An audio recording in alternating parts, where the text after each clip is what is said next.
కృతయుగం నుండి ఇప్పటి వరకు శ్రీ మహావిష్ణువు 9 అవతారాలు ఎత్తడం జరిగినది.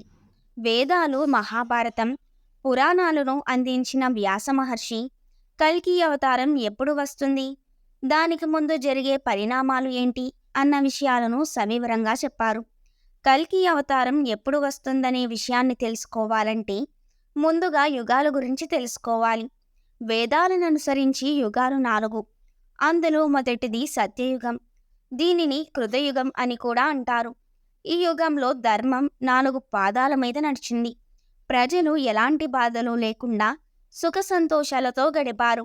అకాల మరణాలుండవు. రెండోది త్రేతాయుగం.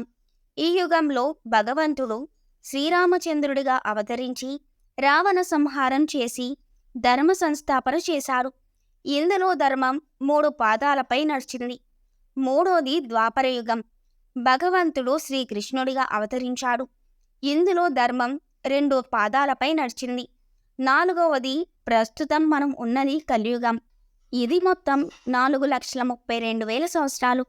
హిందూ, బౌద్ధ కాలమానాలకు ఆధార గ్రంథమైన సూర్య సిద్ధాంత ప్రకారం 3102 బీసీ ఫిబ్రవరి 18 అర్ధరాత్రి కలియుగం ప్రారంభమైందని చెబుతారు.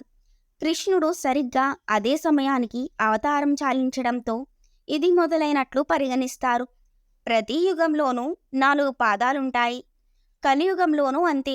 ప్రస్తుతం మనం ప్రథమ పాదంలో ఉన్నాం. మన నిత్య పూజా విధానంలో వచ్చే సంకల్పంలోనూ కలియుగే పదమ పాదే అని స్పష్టంగా చెప్పారు.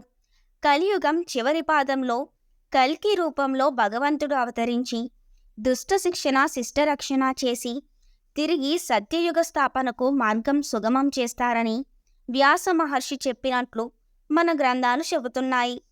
కల్కి అవతారానికి ముందు జరిగేది ఇదే. దశావతారాల్లో చివరిది కల్కి అవతారం. సంవత్సరాలు గడిచే కొద్దీ స్వాహాకారం, వషత్కారము వినపడవు.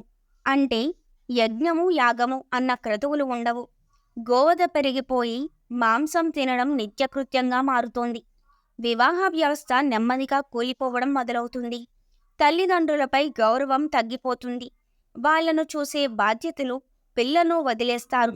భర్తను గౌరవించే భార్య, భార్యలను ప్రేమగా చూసుకునే భర్తలు ఉండరు. పురుషులు ఆయురార్థం 18 సంవత్సరాలకి పూర్తయిపోతుంది. కామ, క్రోధ, లోభ, మోహ, మద, మత్సరాలతో మనుషులు జీవనం సాగిస్తూ ఉంటారు.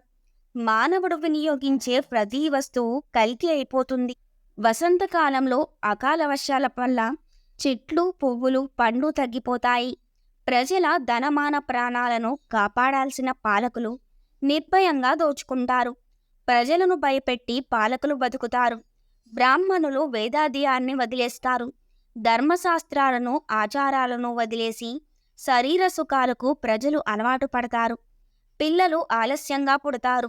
దానం చేసేవాడు లేక దొంగతనాలు పెరిగిపోతాయి.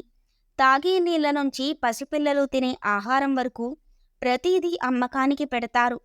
కలియుగం చివరి పాదంలో ధర్మం పూర్తిగా గాడి తప్పిన సమయంలో సంబల అనే గ్రామంలో విష్ణుయసుడు అనే బ్రాహ్మణ కుటుంబంలో కల్కి జన్మిస్తాడు.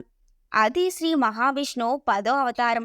ఆయన అవతరించారన్నందుకు గుర్తు ఏంటంటే పాపులందరికీ భంగంధర వ్యాధి వచ్చి రక్తం కారుతూ పురుగుల్లా రాలిపోతారు. ఎక్కడ చూసినా వ్యాధులు ప్రబలుతాయి.